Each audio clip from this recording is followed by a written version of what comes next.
emotionally. But a lot of stuff when you go through years like, yeah, whatever, I moved, and you don't remember how big a deal those moments are. Can you hear us now? Oh man, I just said probably all that. That's all good. Let's go. I think, let us know if you can hear us now. Okay, so question for you. As far as music, did you start playing music at a very young age? So my mom's side especially had my grandma and grandpa played. They were classically trained. And so music I was always around music in the church. We were going to, Christian church. And so I was around music a lot. Then when I discovered Van Halen, Dead Kennedys, Iron Maiden, all these bands, Rush, that's when I got really into music. And I was like, I want to play guitar. I want to make those sounds. How do they do those sounds? Rush was the first concert I ever went to in my life. Was it? Yeah. Mine was the British Metal Onslaught, which was Iron Maiden, Saxon, and Fastway at the Long Beach Arena. Okay. Iron Maiden was my favorite band. Oh, nice. They're still pretty awesome. But they're awesome. Yeah, very. They're pretty deep. They go deep. Right. Well, that's kind of part of my story too. Is when we moved. For those of you who couldn't hear, what happened is my parents divorced at a young age. Then my mom got remarried. We went from Massachusetts out back to California. Okay. And I got roots in Garden Grove, as I was saying, and then we moved. And I remember being very upset by that move. But they were taking us out of Garden Grove, which was going downhill, and we moved to Lake Forest to a nice house. So they were doing right by the family, but for me it was tough.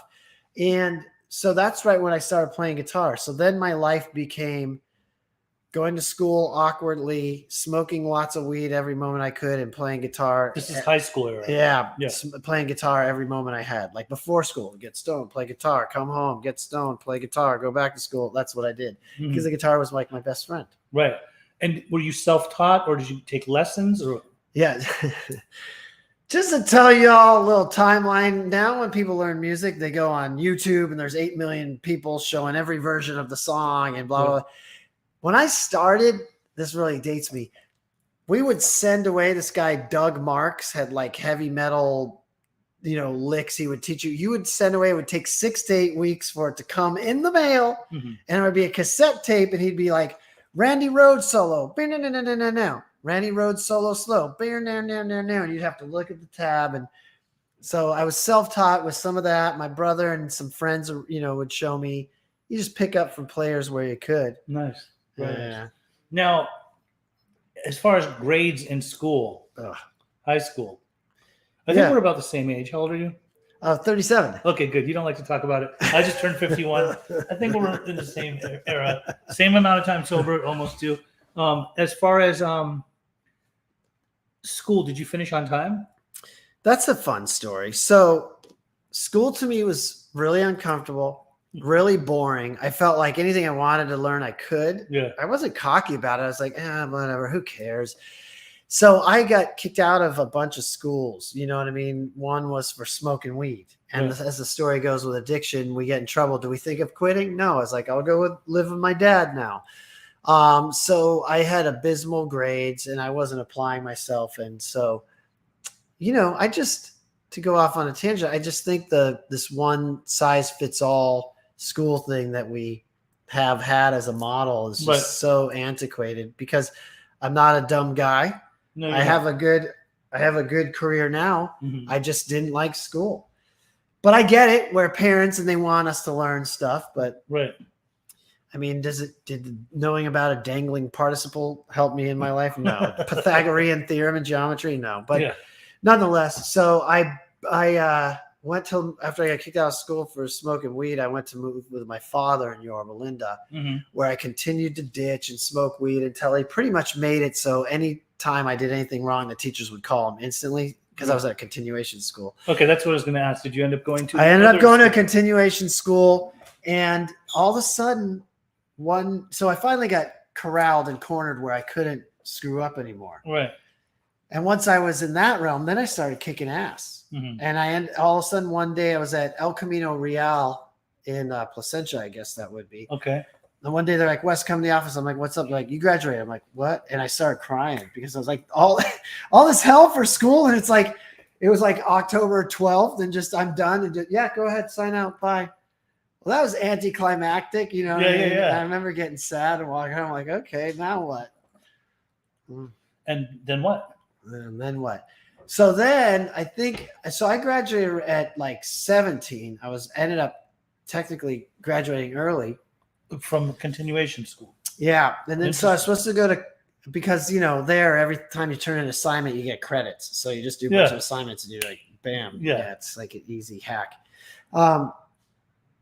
So then I had nothing to do. I think I went to junior college and was flunking out of that, Fullerton Junior College, and then when I turned 18, I was like, well, my dad can't tell me what to do now. I'm 18. Of course, I didn't have any discussion with him. I just stopped coming home when he wanted me home. I started doing a lot of blow with my buddy. I didn't like blow, but my friend sure did, so I had to support him. Sure. If he bought blow, of course I'm going to do it. Yes. I mean, that's what we're doing. And so then finally my dad kicked me out, and I was living in my car working at Domino's Pizza. At 18? 18, yeah. Yeah, and I remember I had which part of town? Like I was up in Fullerton, Placentia, Yorba Linda area, North County. Yeah, yeah, and I was couch surfing with a lot of my friends. I went to my friend Jeff Stewart's house on his couch, and then his parents were like, "That West guy got to go." And then I went to my friend Craig Markham's house and I slept on his floor for months, dude. And he was fine with that.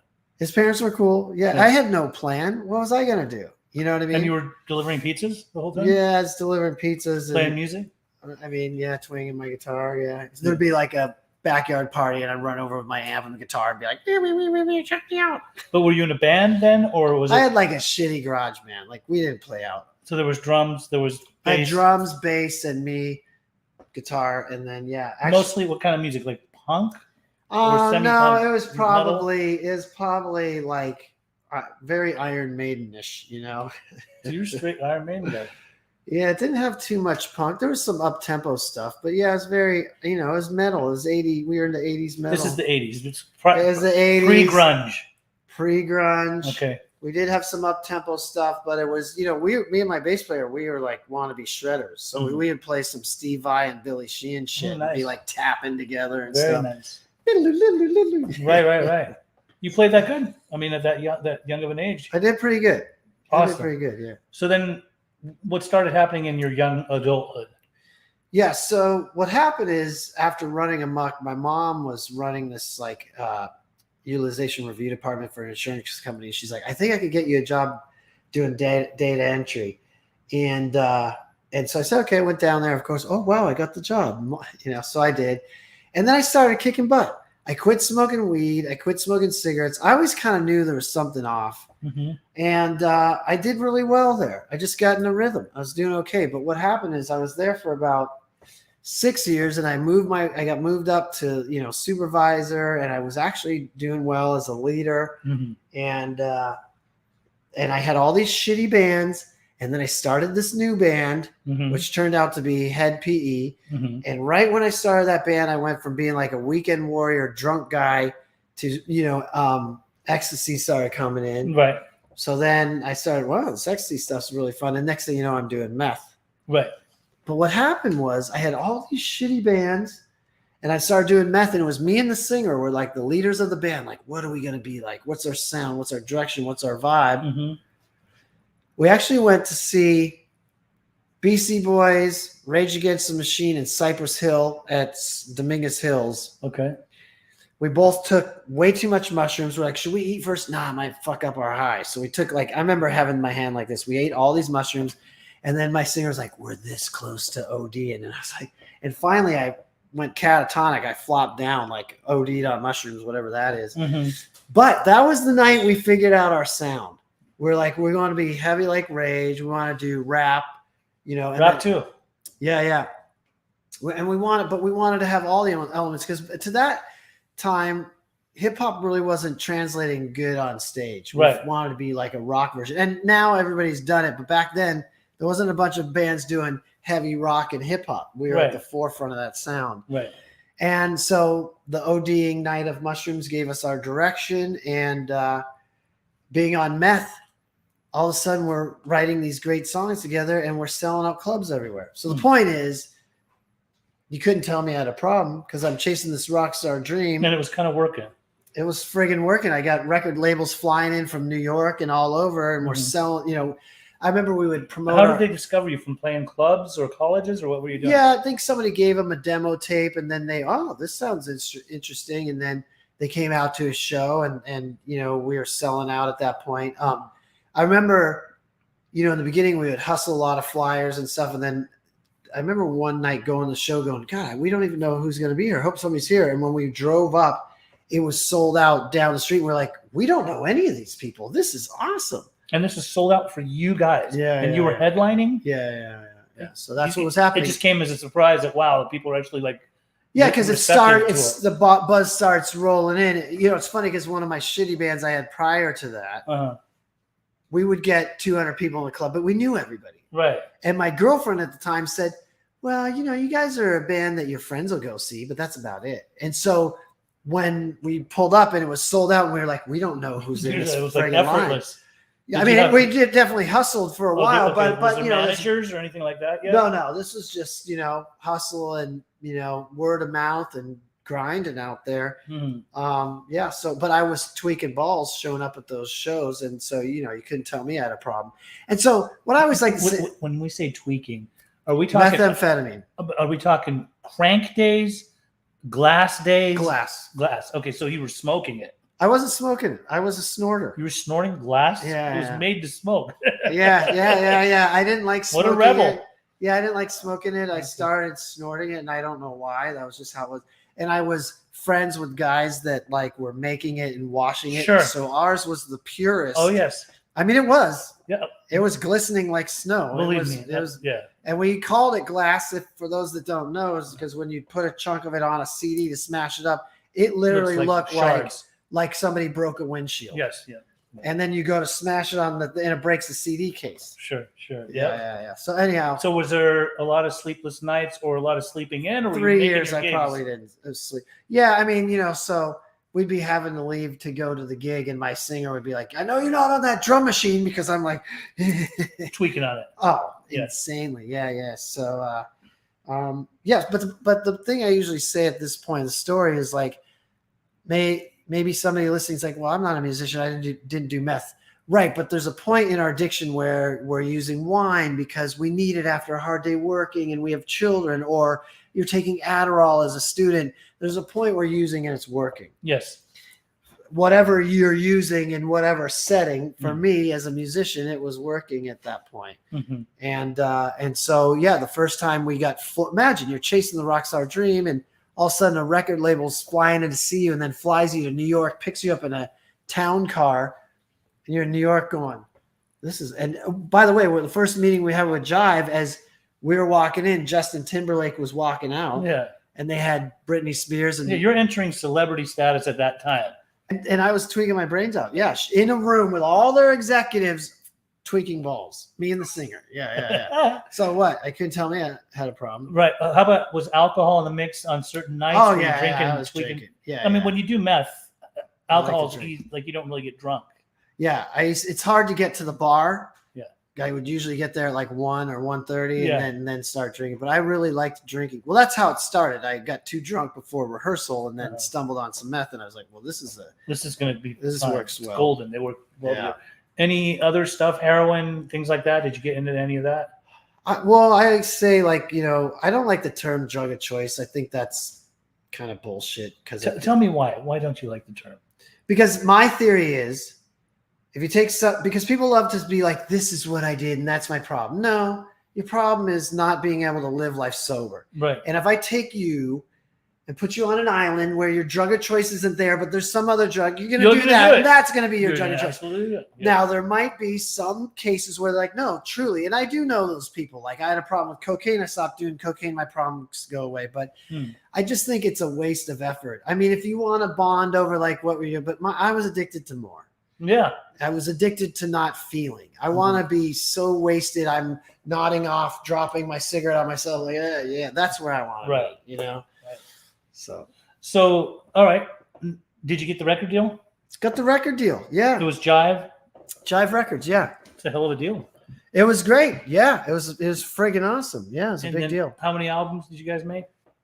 We made 3 records with them, and then the band imploded. It wasn't really directly because of my addiction, but it was. It wasn't like, Wes, you're too drunk or you do too much drugs, you're out of the band. But I was creating other drama that arguably wasn't all my fault, but would it have been there if I was in recovery? No. Plus, the world of meth has a weird aura around it, like kind of demonic, kind of a lot of bad things seem to happen. Yeah, I called my home recording studio Satan's workshop. Yeah. I don't know why, and that's what happened. But it may, when you can't get drunk and you drink bottles of Jack and you're up for nights on meth, you do some creepy shit. For sure. And I was crossing a lot of boundaries with the people closest to me. Mm-hmm. And though we did our best to squash them, it just got to a point where I had burned too many bridges, and the nucleus of our band went from a brotherhood to just like, it was hell. And so I bounced. Bounced and did what? I quit, and I was terrified. It was too bad because we were really right on the brink of going next level. We were on tour with Godsmack, opening up for them at sheds, which means like amphitheaters, which if you're a support band and you're, drawing enough to where you're worthy of being a support band for the band who's headlining, the next move is to headline. And when you're headlining amphitheaters, you're doing good. But nonetheless, I quit and instantly called my brother because I wanted to make money. And he gave me a job. And then I went through this, like, just being so lost, like, who am I? What kind of job was it? Everybody was like, well, you're still in music. He was a sales rep for like pro audio stuff for Shure microphones, super successful. The lines he had were, top shelf, and he's doing very well. And he taught me a lot of great skills. He gave me a great opportunity, but I was so lost and miserable. I went deeper, and that's when I started doing heroin, because you can't do meth and drink and do a desk job. Mm-hmm. So my friend, it's funny because it talks about it, how we have like sound reasoning that takes us into our addiction. Like in the big book, they talk about the man who puts whiskey in his milk. Right. The point isn't if you would ever do that. The point is, have you ever made up some scenario that seems to make so much sense, and then you look back and like, well, that's idiotic, whiskey in your milk. So for me, I had a while where I got off the meth and I was just really heavy drinking. A couple of years. But when I quit the band, I went back to the meth because one of my friends was like, dude, you know why you had the problem? You didn't do this. And he jiggled heroin at me. And I was like, oh my God, that's so smart. Yeah, if I just use heroin to offset the meth, I'll be fine. That's what I thought made sense. So that got me. Now I'm going to a desk job on meth and heroin where I've lost my soul because I've lost my band. And I'm like, audio gear, this is Wes. Can I help you? Yes. It was hell, bro. And was it a black tar heroin, obviously? Black tar, yeah. Smoking it and snorting it. I didn't shoot it. I came very close. I was dope sick. I had a junkie guy, and he's like, no, he's my best friend at the time. He's like, no, I'm out. I was like, damn it. I was dope sick. And then he started rigging up, and I was like, you said you didn't have any. He goes, well, I don't have any for you to smoke it and waste it. He goes, you want to do a shot? I'll hook you up. And I was right there in that moment. You're talking, I am literally not sleeping now, because tweaker sleep, I used to go to bed at like 6 and wake up at like 10. Right. Like a few hours. Just a couple hours. When you have to show up for a desk job at 8, I wasn't sleeping at all. So it was really bad. And I almost did it. But a little voice that I think was some little connection I had to spirit at the time was like, if you cross this line, you're done. Right. You are fucking done. Because I was so emaciated and so sick, and I looked like Skeletor without the muscles. Right. And I didn't do it. Good. So how long did the job last? So, my brother, I'm missing work and doing all these things and all these excuses. And finally I just told him, okay, I've been on meth and heroin, and that's why I'm acting so weird. But here's the thing. He kicks ass, and he could drink a little. Right. And he could smoke a couple hits of weed. He's just like, some people can do that. He's like, stay off the hard stuff. I said, yeah, I quit in the past. I'll be fine. But I couldn't stay stopped. And then he was drug testing me. And then I failed a drug test because I went back to meth. And then my friend was like, well, tell him relapse is part of recovery. I was like, relapse is part of recovery, bro. And I didn't know. And what happened was, he's like, this is it. if you don't get it together, and by the way, I threw my phone away with all the drug dealers. I moved in with my brother in his big, nice house. And the idea was I was going to clean up. And I remember telling friends, you guys, I got it down. I just have a couple margaritas and I chill. I was going to the gym. I was getting up at 5 a.m. And then so I remember one Tuesday or something, I was like, I didn't party last weekend at all. I'm going to go to the bar and have a beer. Right. Had a beer. I'll do a shot of Jaeger by myself. And then I was off to the cocaine dealer's house, and then I ended up at the meth dealer's house, and I'm lying to my brother again. And so he intervened on me in a very, raw way, Mm-hmm. And so I had to go. So then it was like, look, you're fired from the job. You can go get help or not and go on your way. And at that point I was like, yeah, I got like $1,000. Maybe I'll go ride elephants in Thailand or something. Swear to you, I still almost didn't do it. And then I started bawling. And that was my moment of clarity, which I think almost everybody has. Mm-hmm. Mine was a little different words instead of God help me, which maybe I said, but it hit me. You're out of control. Like on the deepest level, meaning like all the thought that like I can control it. I'll just do this. I'll not do that. I'll, if I, failed. And I knew that I could never be in control. And so in one sense, that's kind of like a first step right there where it just hit me at the deepest level. Right. But I hadn't been exposed. So I went to rehab, and I picked the rehab because they were the only one that said I could stay only for 30 days. And it was a 12-step place. And the reason why this isn't so important is because we got right into the big book, and they got in the doctor's opinion, talked about the allergy. I didn't think my problem was beer or Jägermeister, right? But it explained why that sent me on another run. You know what I mean? And I was like, oh. And so once I got into the doctor's opinion, realized, I have an allergy that puts the phenomenon of craving, and I'm restless, irritable, and discontent. That's why I can't stay stopped. It always leads me back with that peculiar mental twist. That's right. I was like, I'm a fucking alcoholic, even though I don't drink all day every day. Mm-hmm. This explains it perfectly to me. So it's crazy that you basically went to a place where they showed you that part of the book. There's so many people that probably see that part of the book, but will still not accept that that's possibly them. Yeah. But for you, it was a point in your life where you just said, this makes sense. I think you have to have done enough research. I think that we talk about, they say, beaten into a state of reasonableness or that incomprehensible demoralization. My life and, in terms of this podcast, I left out a lot of segments, but it was me constantly trying to find control from 18 when I quit smoking weed and whatever. I mean, I was drinking non-alcoholic beer at like 20 and so I was always trying to control it. So when I got in the book and it said, we tried every possible way, switching from scotch to brandy, one of the things I give myself credit for, or it's God's grace, is like, I didn't get hung up on the drugs v alcohol thing. Right. Alcohol is a drug, people. It's liquid. So if you say, I don't have a problem with alcohol, I have a problem with drugs, that's like saying, I don't have a problem with cake, I have a problem with desserts. It's the fucking same thing. That's right. I have an allergy. And so when it said switching from scotch to brandy, I was like, oh yeah. I switched from meth to just whiskey. I was present enough to understand what they were saying. Mm-hmm. The point is I tried every imaginable way to control it and nothing worked. And now here I sit. So when you were in rehab, did you stay 30 or did you stay longer? Oh no. So I was at like 20 days and I was like, I'm not ready.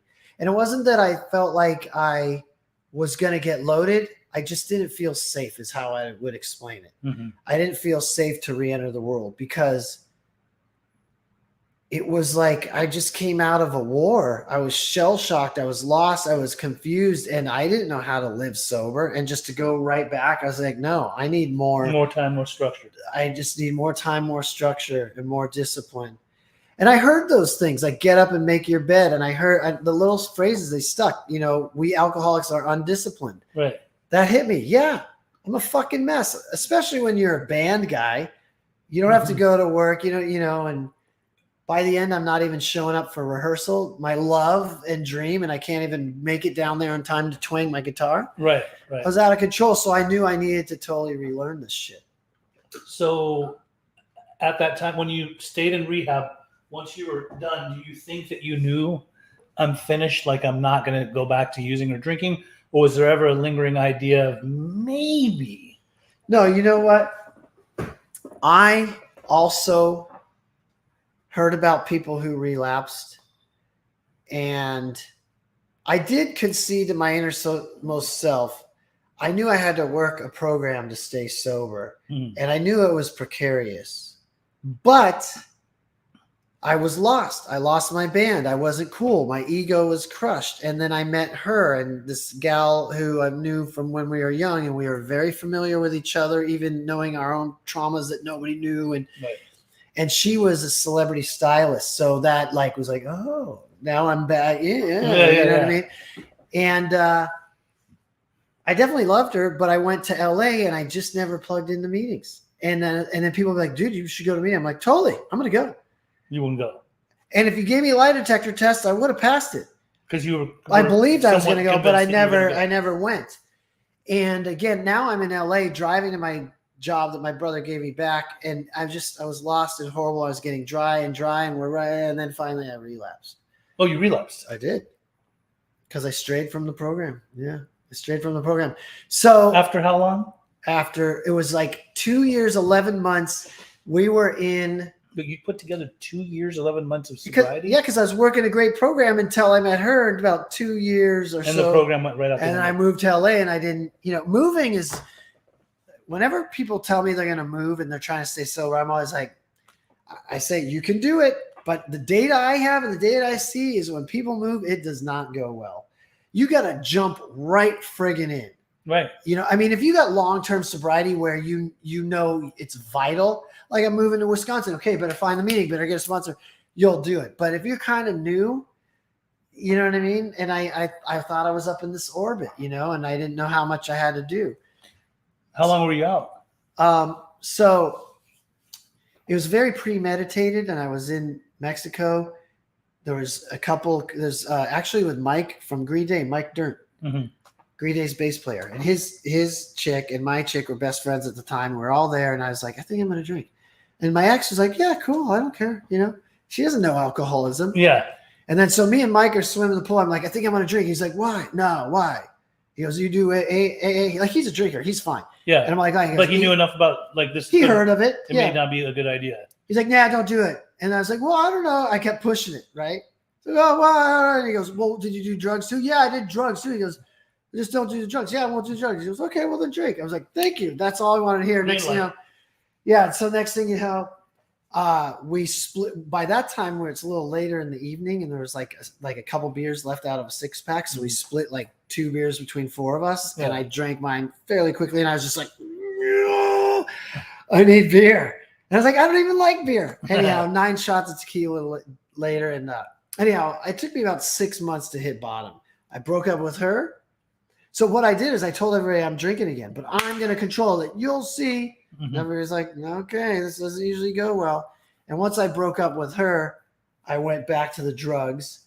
I went back to the house, and we had a bunch of meth and heroin. And I was like, I know how this ends. I called my sponsor. I was like, we got to get back in the program, or I'll be done. And so he's like, okay, meet me there tomorrow, Sunday. And I went to the Sunday night meeting at Newport Club, nodding off. But that was the start. So that would have been 12/9 of 07.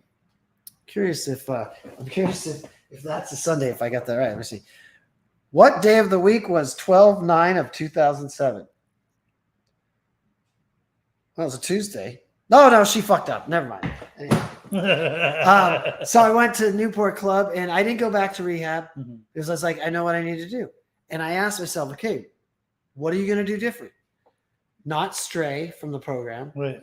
And I needed to be more connected to the fellowship because towards the end I would go to the meeting late and leave early. Right. I was very disconnected. So I started going to the dinners, and I used to share this all the time. Dinners with people in recovery? After the meeting. Yeah. Now keep in mind, for anybody listening, I hated the Harbor House. I hated their food. I want to be healthy, but I went because I knew it was good for my program. You know what I mean? Right. And that was a key, because going into AA, even if you know people, to feel connected is really hard. Mm-hmm. The second you do something out of the rooms with the people in the rooms, the next time you come in, you feel like you're home. Mm-hmm. I cannot stress it enough. The people you watch that have success, they go in the rooms, and then outside of the room, they hang with some of the people in the rooms. Sure. The guys that you're meeting in the rooms are like, yeah, I'll meet you there Tuesday, and then they're off, and you don't see them until next time. I never see those people do well. I understand. And it's the fellowship outside of the rooms that I really. And so I used to always share that in my shares. But that's what I did different. I just had a meeting I went to every night. It wasn't an option. Mm-hmm. I just went. Right. And I went to the dinners and some of the hangouts. Mm-hmm. So then you started to get more involved in the program. During this time, you said you got your job back with your brother. Yeah. Let's shift into gear of, this is when probably around the time I met you. Okay. I met you. She asked how long you've been sober. You said 14 and a half years. 14 and a half years. I just took 15. I always knew that we were very close in sobriety time. Yeah, but about 8 of those months, you're a real jerk. So really you have less time. No. So I know that I was working in a treatment center, and I heard about this new group that was going to be coming in that would be playing music with the clients called Rock to Recovery. Yeah, so you're skipping ahead in the story. Well, do you want to keep going with the story? Well, let me tell you how that came to be. Sure. So I had resolved that I would never play music again. Okay. How hard it is to make a band. Uh-huh. I'm now pushing 40 probably. But then when I'd see... I thought you were 37. Well, it's weird. I'm from the Pleiadian galaxy. No. Okay. We age in reverse. No. So when I would go see shows, it would be painful because my soul, not for the ego, my soul is like, you need to be playing. So you wanted, yeah. So I we're started getting re-inspired. And I hated my job with my brother. I was like, this isn't where I'm supposed to be. I knew it. And I wanted to tell him, fuck off. Nah, I don't belong here. Yeah. But we got on okay. But I knew I couldn't. I had nothing. I had no career, no schooling. So what did I have? I was going to this 11th step meeting every Sunday at Thursdays. Oh, okay, over there. And it talked about this vital sixth sense that we could develop. And I was like, I'm going to start meditating. And I started doing these Wayne Dyer meditations. You imagine what you're trying to manifest through your chakra out through your third eye. And I was like, I want to get back into music. And I told the universe, I'm not getting in some van with some shitty ass punk band. I want a good band. I got to play again. Within 10 days of that, Korn hit me up to come play with them. I hadn't talked to Korn. I should have not skipped that part of the story. This is like important. It's important, but even more important to the meditation stuff. When I started meditating, I shit you not, I started looking at the clock, and every time it was 333, 444, 1111, and I was like, this is weird. I had never heard of this in my life. I kid you not. Every time I look at the clock, it's 222, 111. And I asked my hippie friends, they'd be like, that means you're spiritually aligned. I'm like, I don't know what the fuck it means, but this is what's happening. And again, I'm not a believer at this point. I'm just reporting my experience. Right. I started obsessing that doesn't some rich guy need me to travel with him because I've traveled the world touring? Why do you have this obsessive thought? Yeah. And I was like, I feel like my brother's going to fire me. We had no beef. My brother fires me out of nowhere. We got in a fight because I was in the toilet too long, which was weird because this other guy would shit for a half hour and I was real clean. I was in and out in 7 minutes. Weird. We get in a fight. He fires me.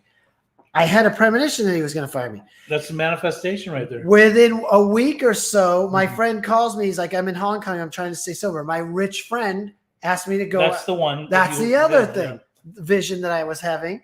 And Korn hit me up. Another thing I was like, I need about 10 grand to start this new business idea to do music and blah, blah, blah. Head PE got a check out of nowhere for $10,000. Well, my portion was 10 grand because we had a song called Bartender.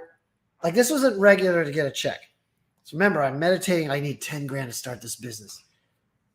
T-Pain's song Bartender money went into our pot.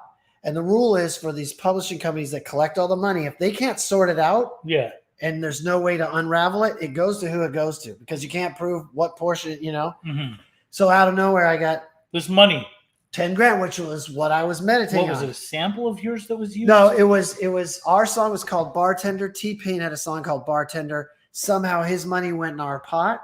and there was no way for them to unravel it and figure out how much. Oh my God. So out of nowhere, I got 10 grand, which was exact. So those 4 things, the check for 10 grand. I knew my brother was going to fire me. I knew somebody wanted me to travel with them. And then I manifested the corn gig all for meditation. I was like, this shit is the vital sixth sense that we could tap into.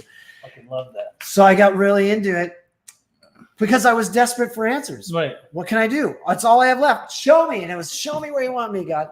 So I got the corn gig. I got the tour. I'm fast forwarding. It took a while to land that gig, but I toured with them for several years. And when that gig was going away, how did they know? Did they just know you because you were? Because we used to play clubs together. Korn, Deftones, Incubus, System of a Down, Slipknot. And this is not when they were as big as they were before. When you used to we all played clubs in. Like one show we did was Head, my band, Deftones, and Korn at 369, which is the capacity in Fullerton. Fullerton, okay. So we all came up together. Head opened for Korn on the Family Value Life is Peachy tour to arenas. Like, so we knew each other. Okay. But I hadn't talked to him in decades. Actually, how the story goes is my name came up years before that, and they're like, oh no, Wes is a maniac. He's out. He's not well. My name came up again, and they're like, no, he's sober now. So remember what I was sharing with you is I thought my career was over because you can't be a sober musician. Mm-hmm. I got the Korn gig because I was sober. That's right. Because they wanted somebody who was sober and wasn't a party animal. Who was well, that could tour without problems and not issues. Fuck up. The guy I replaced, Shane Gibson, was drinking and he drank himself to death. Wow. Yeah. Rest in peace, Shane. So I toured with them for some years, and then that gig was going away. And so I wanted to fall into self-pity, like I'm this rock star and I have a good income. And I cried like a baby when I got that gig because it was, to me, that was recovery in action, right? Sure, life beyond my wildest dreams. I get the best gig of my life, not because of drugs, because of not drugs. Right. So what I do, I went back to prayer and meditation, and I was really lost. And I was like, I'm going to be a broke ass sober musician. This fucking sucks. Fuck you, God. And I wait, hold on. Okay, God, if I'm supposed to be sober, clearly, and a musician, how can I help people and make a living? So this vision came to me in meditation to take music into rehab. Mm-hmm.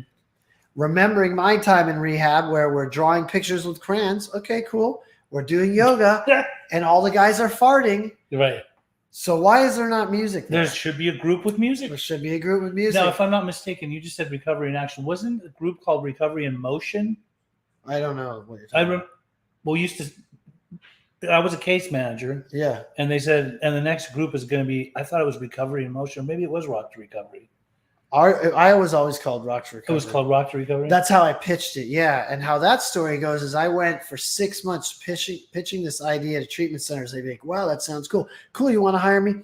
No, nobody would hire me. You got shut down a lot. 6 months of getting shut down.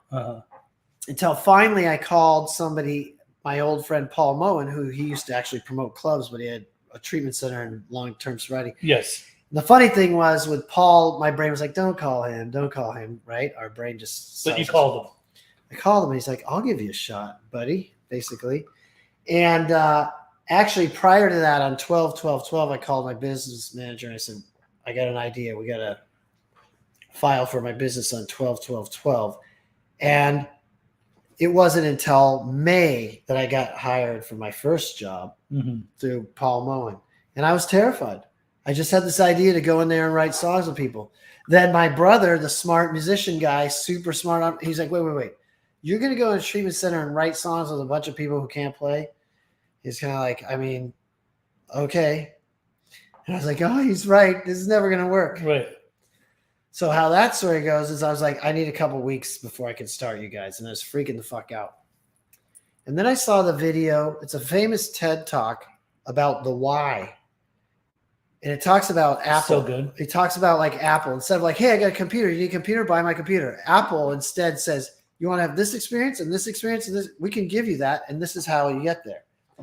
So instead of going in there with whatever mindset, I went in there and I just told the clients, music's cool, right? Oh, yeah, we love music. Well, you're going to be in treatment center. You have to be in groups, right? Yeah, got to be in groups. So shouldn't one of them be music? Yeah, one of them should be music. Okay, let's have that experience together. And this is now our group, and let's develop it together. And it started. I remember walking into some of your groups, they would have a group room in the garage or in different parts of the house, and people were engaged. A lot of my clients that were in your groups, they said that was one of their favorite groups. Often the case. So what happened was, I'm terrified running these groups. There's no template. I'm making it up. I'm developing it. And I'm afraid people are going to be like, fuck you, this is lame, and throw a drum at me and walk out or something. So I was having a lot of anxiety. It drove me deeper into my meditation, by the way. Mm-hmm. But one of the early groups, a guy came in late. He was a junkie, and he was pissed. He's like, I'm a junkie. I'm probably going to die. I'm probably going to die a junkie. I come here in rehab. Why are the musical instruments? How the fuck is that going to help me with my problem? I'm dope sick. I can't sleep. I'm shitting myself. Fuck this. Fuck everything. I was like, dude, I get it. I connected with him on a level of peers. And I said, this is what we're doing. We're writing this song. We're writing a song about being junkies today. And I gave him a little shaker. It looked like a little pink baby rattle. And I was so like, this is how you shake it. And here's the verse. Here's the chorus. He got so engaged and so lit up. He's like, wait, how long does the verse go? And then 4 times, and we jump in and then stop. Okay, cool. By the end, remember, this is a guy who's dope sick. He was like, I don't even feel dope sick. I feel fucking great. You're coming next week, right? So we watched suicidal ideation turn into elation and measures of wellness, looking forward to the future, and physically transform, not feeling dope sick. I was like, what drug does that? Right. And so that, I'm getting chills now talking about that. That made me know I was onto something. And so here's the thing: when we talk about music, when you listen to music, it engages. We know how powerful that is and transformative, but that's engaging half your brain. When you play music, it engages your whole brain, and it secretes dopamine, serotonin, and then oxytocin, which is the love molecule. So you feel bonded and connected. Right. What's the opposite of addiction? Connection. So you're in a group getting this natural flow of natural drugs and feeling connected. Right. What does every junkie alcoholic want? That's what they want. They want connection. And so what would happen with people like you is therapists and such walk by, and you'd see like a guy who maybe, is rock recovery for everybody? No. But when you're trying to save lives, you're trying different things to get people engaged. So there's a lot of people, they don't want to talk about how they fucked up their life or their shame or their guilt or taking responsibility. But they want to have the catharsis of like, yeah, let's do a hip hop song and talk about, I'm not shooting dope in my neck anymore. And so a therapist walks by and like, how did you get Jim up there rapping about his, his court cases and shit? Right. In their body, expressing where a lot of people wouldn't maybe be so expressive in other groups. That's remarkable. I mean, it's beautiful. So, and the power of music again. It shows how far it can go. Now, you said you were getting shut down by a lot of places. At this point, when Paul brought you onto the scene, and I think the center I worked in, obviously it wasn't Paul's, but how were you then able to get your foot into the door? Because it started to grow. I mean, it's like, here's the thing.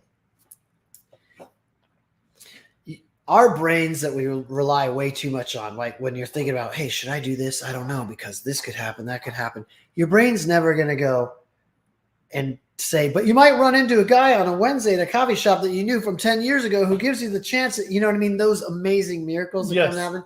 So the place that we got first in was Paul's. The second place was a friend who referred me to, which was Rock Solid. Yeah.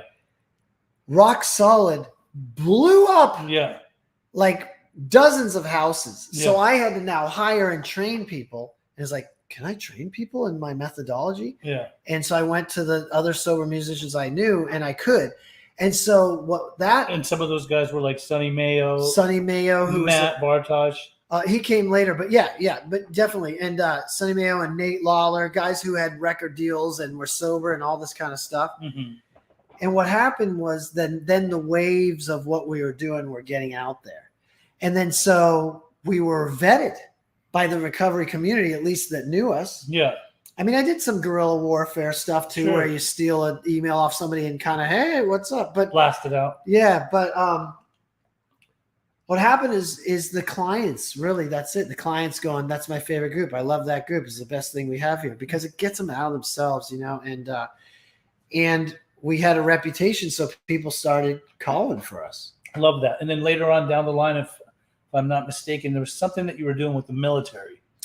Yeah, so when I was about a year in, I started exclusively as a nonprofit. My board of directors said like, hey, we should work with the military. I was like, you're right. I've always dreamt of doing that. And then when I was on tour with Korn, Jonathan, our singer, would go visit bases and visit wounded veterans. Matter of fact, we used to play Brick in the Wall by Pink Floyd in our set with Korn. And, you know, it's talking about war and the tragedies of that. And he used to do this speech from stage, you know, there's soldiers out there dying, getting their legs blown off, their dick blown off so you can have an iPhone. Like, he was passionate, you know, and really raw about it. So I knew he had contacts there. So I went to one of the contacts I knew in the Air Force, and they were just starting what they call a resiliency plan program. Because, you know, if you're in the military, it's kind of like being an alcoholic. That's your brotherhood, right? That's your program. This is my function. I will give my life to do this function. Then you can't do it. You go back to your small town. You have all these injuries, internal, external. You get suicidal. I'm lost. I have no purpose in life. So they started integrating us with their programming to help getting these vets. And then we got a contract with them. We've been working with them for 7 years. And that was terrifying too. But you've been working with them? You still are? Yeah, 7 years. We were in the contract with the Department of Defense. Wow. Working with wounded veterans, we've been flown to Germany, and we do all sorts of stuff. And, you know, that was terrifying too. Like, this is a veteran. He crashed a plane with the parachute, saving lives. I'm the meth tweaker guitar player. But you learn that you connect in that place of darkness. And the place of darkness is the same for everybody. Lost, alone, hopeless, not understood. You know what I mean? And so we connect with them in that common place, and then we get them into the hope and expressing in music. I mean, you want to hear some dark fucking lyrics. It's the veterans that are like, and that was another moment. Like we talked about the guy with the shaker. This one gal goes, because we get people activated all sorts of ways. She wasn't going to sing, but she wrote words, poem. I said, well, recite your poem over our song, spoken word. And she's like, what'd she say? I was going to shoot myself on Sunday. That was how her poem started. And she goes into talking about this process of being drawn to come to this event and saying that this event, she said, rock to recovery helped put a song back in her heart. Now, we weren't the whole recovery, but we were a crucial part of it. Now she is an advocate and a speaker for them. We helped her transform. She was literally going to kill herself. She said she was going to come to that event, knew it wouldn't work, and she was going to go home and kill herself. Jeez. But guess what? She didn't. We helped put a song back in her heart. Yeah. So then, are you still in treatment centers? Oh, yeah. Still? We have a team of almost 20 now. In California or where? We are in Portland, Nashville, in California, from basically Ventura to the Mexican border, basically. And these people are teaching what you were teaching early on, or same methodology? Yeah, I mean, it's evolved and stuff. Yeah, we're really good at it. Love it. We work with at-risk youth, women who are addicted, who are pregnant, and indigent women, and indigent rehabs and detoxes and IOPs and residential treatment and mental health, primary co-occurring disorders. We fit everywhere. Beautiful. I love it. Wow. Look how far we do 600 sessions a month. We do 600 sessions a month. That's a lot. Now, you started doing some special events yearly. Yeah. Fundraisers. Yes. How many have you done so far? This is our 5th one. Okay. You can't see that, but I'll hold it up anyhow. Yeah, I'll hold it up a bit. So the idea was that we have a nonprofit so we could give away our services to state-funded nonprofit programs that can't afford us. So to better fund ourselves, we decided to have an event, which is another miracle thing. I rented out a giant venue, which cost tens of thousands of dollars, by the way. I just took a chance, like a big gamble. Yes. With a very talented team. And it came together. The first year we had a line down the street. We had Chester Bennington and Fred Durst and Mark McGrath and Billy Idol's band and Tito Ortiz, and all these people came out to perform. And what we did is, it was really hard to sell tickets, but I wanted to have a good turnout, and I realized, oh, maybe we could sell tickets to rehabs. Right. It's a 100% sober event. And so if you're in a treatment center, they take you on outings. Well, our first event, we had Mike Ness, the singer of Social Distortion, tell his story, how Social Distortion wouldn't exist if he didn't learn to be sober and stop being a junkie. Then it's rock stars playing music. Mm-hmm.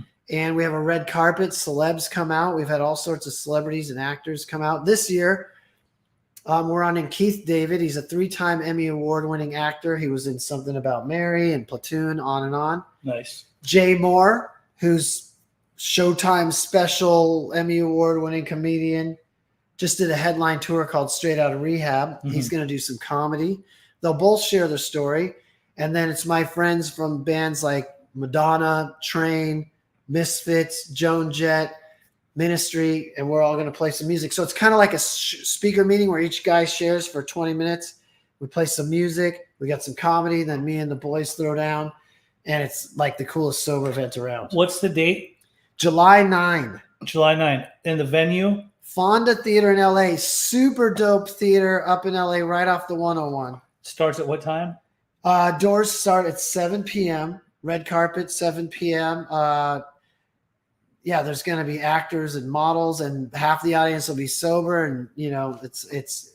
And then, how can people sign up? Or so we sell tickets. It's a fundraiser, but we have a 2-for-1 special right now on AXS.com. Rock to Recovery. Maybe we'll put it in the chat. You can buy 2-for-1, so tickets end up only being about $25 each. Okay, excellent.